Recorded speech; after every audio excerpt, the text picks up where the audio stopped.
Hey guys, Dave and Len here. Welcome to Wargame Chat. Why don't you start it up, Len, since you've got a nice list there. Okay, we're talking about science fiction games, some of our favorites. And first of all, I divided science fiction games into three categories. One is spaceship battles, the other is Star Soldiers, and the third are the economic empire rule games. And the example, well, I'll start with the starships. This is the one where it's mostly ship battles, even though there's some of them where the ship battles are part of a campaign. Examples I have are Star Force Alpha Centauri, which I just love, but it's so we played different. that over here once, didn't we? Yeah, you didn't like it, but that's... well, that's the thing is, I like it because it is so totally different from other games in this category, and you probably don't like it because it's so different from other games in the category.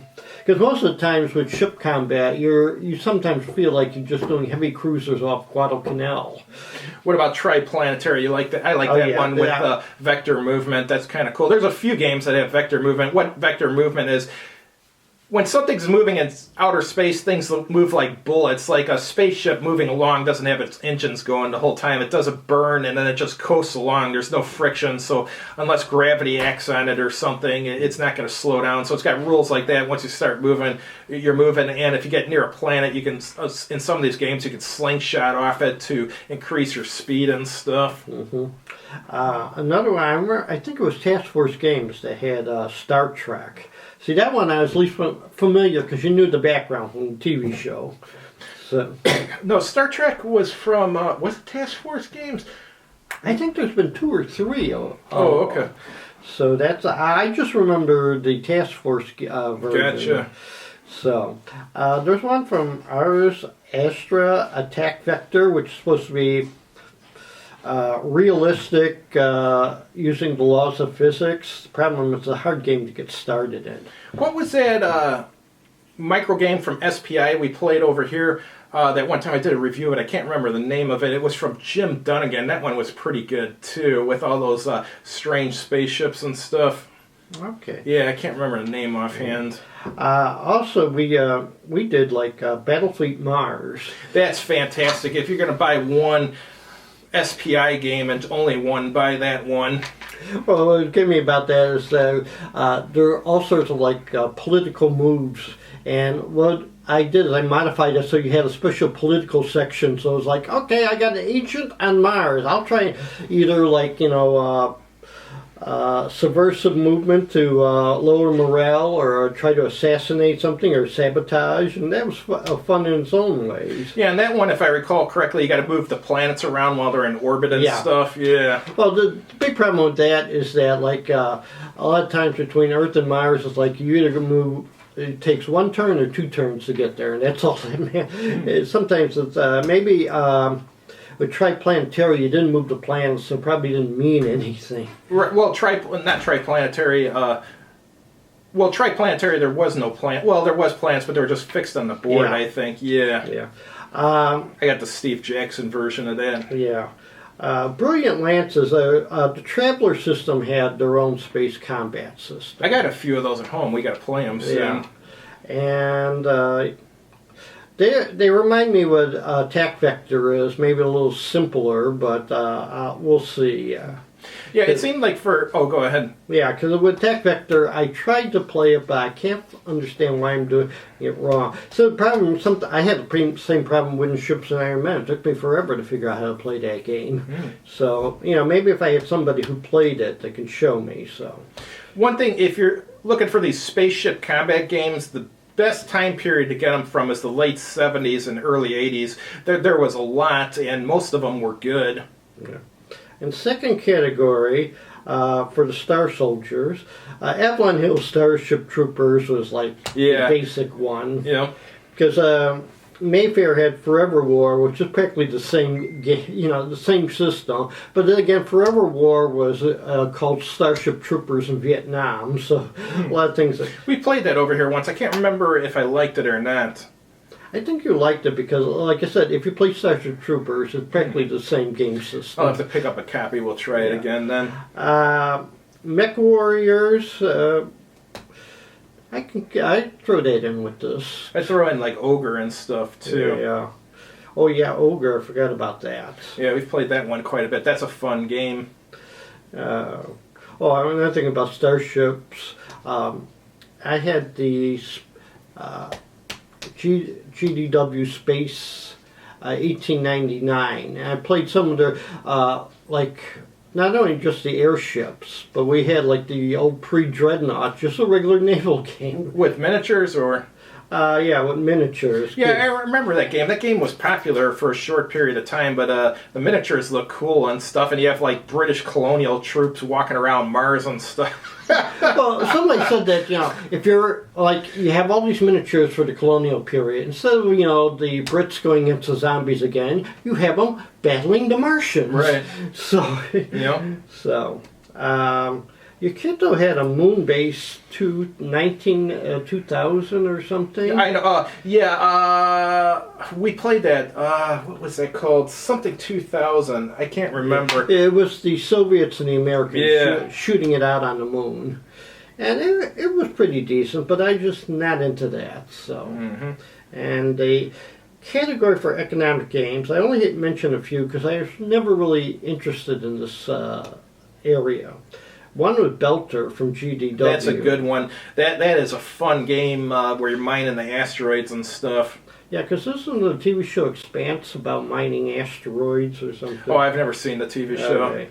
And also, there's one by Microgames, Trailblazer. Or Metagaming, yeah. Metagaming, yeah, I got that at home. I don't think I've ever tried it. The rulebook didn't interest me, so I haven't tried it yet. One of the things about it, their other games are simple. This one they admit, it's going to be a little harder to play this one. So I remember you had to do a lot of bookkeeping. Yeah. You had to keep track of goods you bought, and a lot of times you only had like about 4 planets set up, and then you could find new planets and new resources or new markets. So you had to take, you had to play accountant. It seemed like you're playing accountant more than you are space explorer. So, but it might actually be worth. I haven't. I've lost it for a while, but I found it recently, so I might try that soon. So, all right. Any others? Yeah, one category we haven't mentioned would be modern science fiction, like zombies and stuff like that. The one I like from that, my favorite zombie game of all time is All Things Zombie from Lock and Load Publishing. They later on came out with another version called All Things Zombie Reloaded, and I haven't played the Reloaded version, but I know the Reloaded version has more combat. In addition to humans versus zombies, human versus human, and also there was some parts of the original rulebook that were unclear, and someone told me that they were clearer in the Reloaded version too. So if you're going to buy one of those two, get I would recommend probably the Reloaded version. I have the regular version, which I'm happy with, but if the Reloaded's better, get that. Yeah, because there's a whole mess of zombie games. And of course, I got to understand the appeal. No one cares if zombies live or die. They're just targets to be destroyed. And then the last science fiction category would be science fiction war games that are actually closer to Euros. Phobos Rising and Operation Series, or whatever that was from Decision Games, I would put those in closer to Euro than a war game. But I love both those games, actually, especially Phobos Rising. Okay. And then you got a bunch of Euros that, I don't know, you maybe call them Euros, maybe call them Ameritrash, depending on where they're made or whatever. Some of those science fiction ones with the combat and stuff are actually pretty decent, even though they're kind of Euro-like and less war game-like. But okay. Oh, and one last game I forgot to mention. You got the IP-based games. Most IP-based games are garbage, but there's some that are really good, like Leading Edge Aliens and The Expansion. I got that at home. I've played most of the scenarios for that. That's a good game. What does the IP stand for? Intellectual property. What that means, an IP-based game would be something based on a comic book, a movie, or a TV show, or something like that. That would be an IP-based game. Well, the appeal is that you have this big market who might want to play. Of course, the other side of it is you got to make it simple. Do you remember what was it? Buffy. You remember Buffy the Vampire Slayer, and then there was Angel the vampire who had a soul and blah blah blah. Well, anyhow, he ended up getting his own TV series called Angel, and someone came out with a board game for it. I forget who it was by. That was the worst one, not the worst, maybe one of the worst board games I ever played in my life. It had nothing to do with the TV show or the series whatsoever. You're just worrying about whether it's day or night and stuff. Just terrible game. He never worried about daytime. It's just being exposed to direct sunlight was the problem. Because all these hack writers, he had a great one. All these hack writers misinformed the people what vampires really are like. Oh, there's one other really bad IP-based game. There's a video game series called Halo, which is basically a first-person shooter in the future. And there was a Halo board game that came out. It included a DVD and the board and miniatures. The miniatures weren't bad. They were plastic miniatures, but they actually looked pretty good. It was the worst game I've ever seen. That war game that used miniatures, a board war game that used miniatures. It was the worst of those. Basically, the sequence of play, I think if I recall, it's been a while, was move or shoot. Not move and then shoot, move or shoot. So it'd come your turn.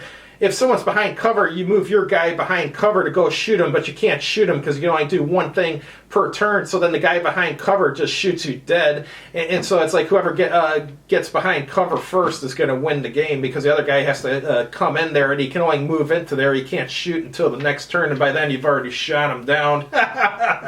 So that was a terrible game.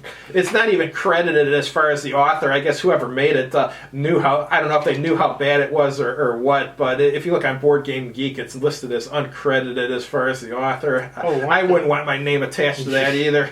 Another example of Star Soldiers. I think there was one. SBI using the universe of Star. Star Force Alpha Centauri. You had in that game you had humans and three different types of races.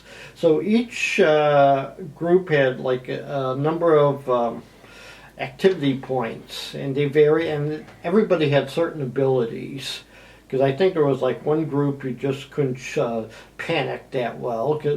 One group had great mind control because they had this mind link. So combat control was easy with them.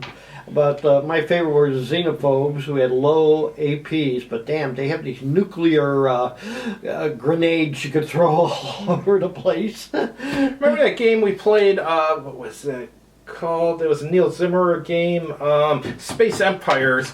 That one where it was like Axis and Allies in outer space, and each alien force had its own capabilities for spaceships, and when you completely take over an alien area, then you'd be able to build their ships with their capabilities and stuff. That was a good one. Yeah. Not bad for really good for a really simple game. So, all right. All right, that's all we got, guys. We'll. Thanks for coming up with this topic of science fiction stuff. If you have any other topics for future Wargame chats, let us know because we're starting to run out of ideas. Yeah. Have a good evening.